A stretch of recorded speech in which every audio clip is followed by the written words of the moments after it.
સાચું કહેજો, ક્યારેક તમારું પણ ઘરનું કામ કરવાનું મન નથી થતું ને તમે પણ એવું જ વિચારો છો કે થોડી વાર પછી કરી લઈશ અને પછી કામનો ઢગલો થઈ જાય છે.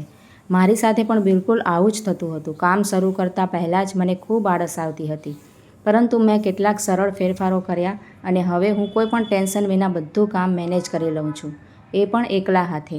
આજે હું તમારી સાથે એવી જ કેટલીક ટિપ્સ શેર કરવાની છું જે તમારા કામને એકદમ સરળ બનાવી દેશે અને તમને કામ કરવાની બિલકુલ આળસ નહીં આવે. એક નાના કામથી શરૂઆત કરો. ખબર છે આળસ કેમ આવે છે?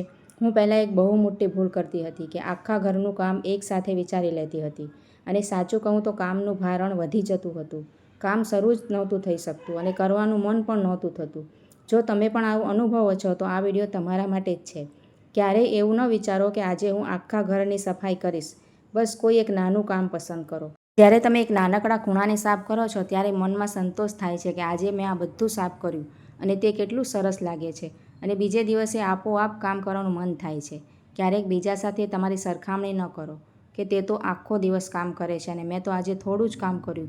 કોઈ પણ માણસ કે કોઈ પણ કામ પરફેક્ટ ન હોઈ શકે. તમારે પરફેક્ટ બનવાની દોડમાં નથી દોડવાનું. તમે મશીન નથી, માણસ છો.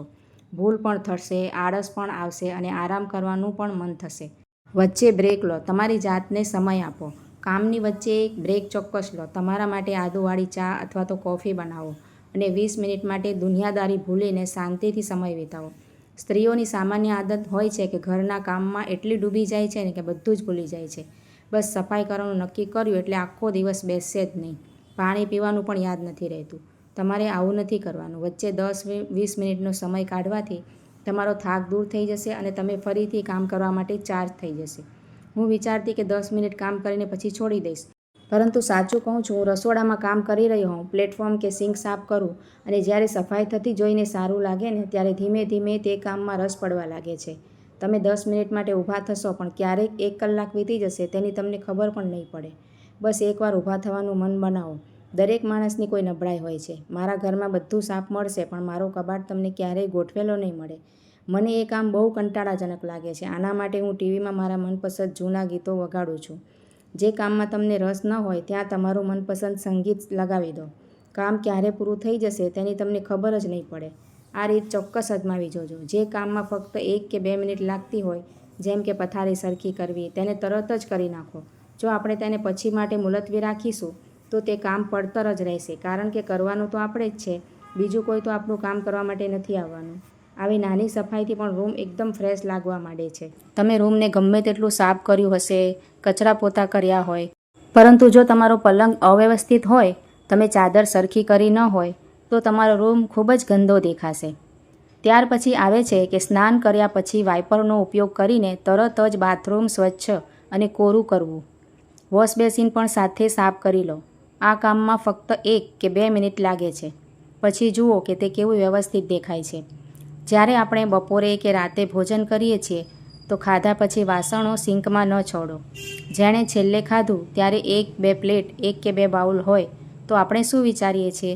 હવે આ 2-3 વાસણ પછી ધોવાઈ જશે અને તે વિચાર સાથે વાસણોનો ઢગલો થઈ જાય છે. પરંતુ જો આપણે થોડા થોડા વાસણો ત્યારે જ ધોઈ નાખીએ છીએ તો વાસણોનો ઢગલો નહીં થાય અને તમારું રસોડું એકદમ સ્વચ્છ અને હંમેશા સુંદર દેખાશે. હવે બીજો ફેરફાર કરીએ, તે છે કપડાં ધોવાની રીત. કપડાં ધોવાતા લાગે છે કે તેમાં કોઈ મુશ્કેલી નથી, પરંતુ જ્યારે કપડાં ધોયા પછી બહાર આપણે સૂકવીએ અને સુકાઈ જાય એટલે અંદર લાવીએ ત્યારે આપણે વિચારીએ છીએ, ચાલો હમણાં તેને અહીં જ સોફા પર કે પછી ખુરશી વગેરે પર મૂકી દઈએ.